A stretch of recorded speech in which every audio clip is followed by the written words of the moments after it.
తిరుపతికి తలనీలాల ద్వారానే నెలకి 150 నుంచి సంవత్సరానికి 150 నుంచి 160 కోట్లు వస్తుంది అన్నమాట. 1980లోనే 40 లక్షల తలనీలాల వల్ల ఆదాయం వచ్చింది. 1980లో 40 లక్షల రూపాయలు తలనీలాల వల్ల ఆదాయం వస్తే ప్రస్తుతం సంవత్సరానికి 150 నుంచి 160 కోట్ల ఆదాయం వస్తుంది.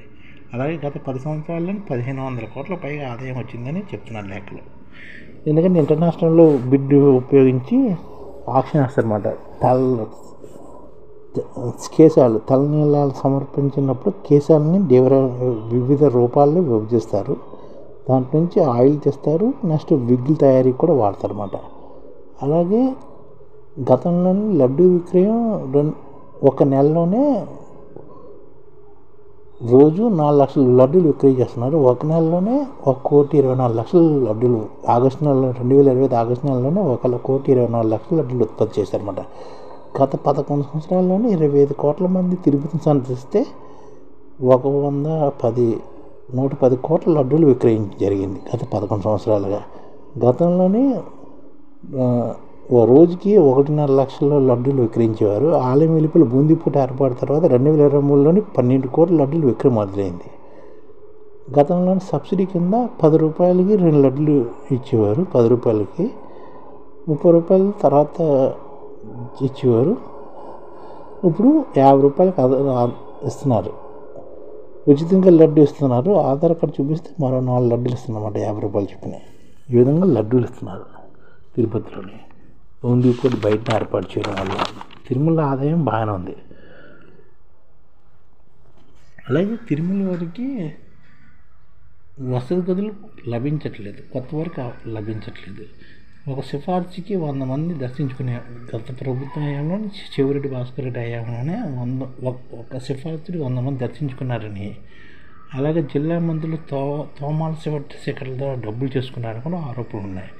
ప్రతి వారం రోజా దర్శనానికి వచ్చేవారని, వసతి గదుల విక్రయం కూడా అవకతవకలు జరిగాయని, పదే వసతి పొందుతున్నారని, కొత్త వారికి అభివృద్ధి లేదని ఆరోపణలు కూడా గతంలో లభించాయి.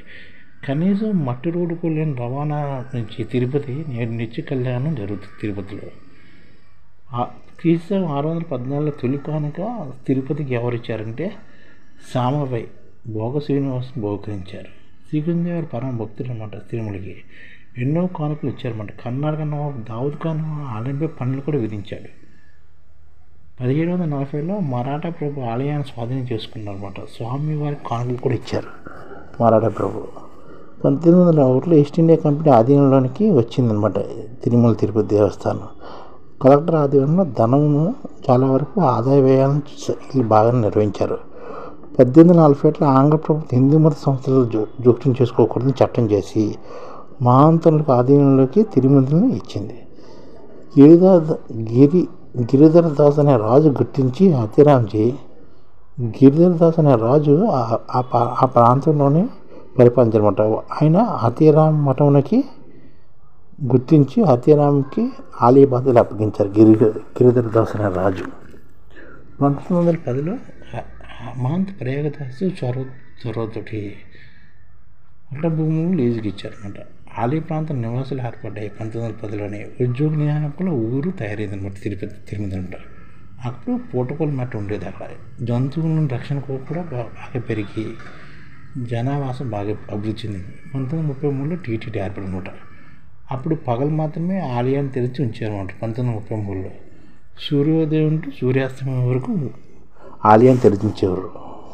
అలాగే ఘాట్ రోడ్ నిర్మాణ ప్రయాణికులు పెరిగారు. ఘాట్ రోడ్ నిర్మాణంతో 1951లోనే 2,26,000 మంది వస్తాయి. అంటే రోజుకి 600 మంది దర్శనం చేసుకునేవారు.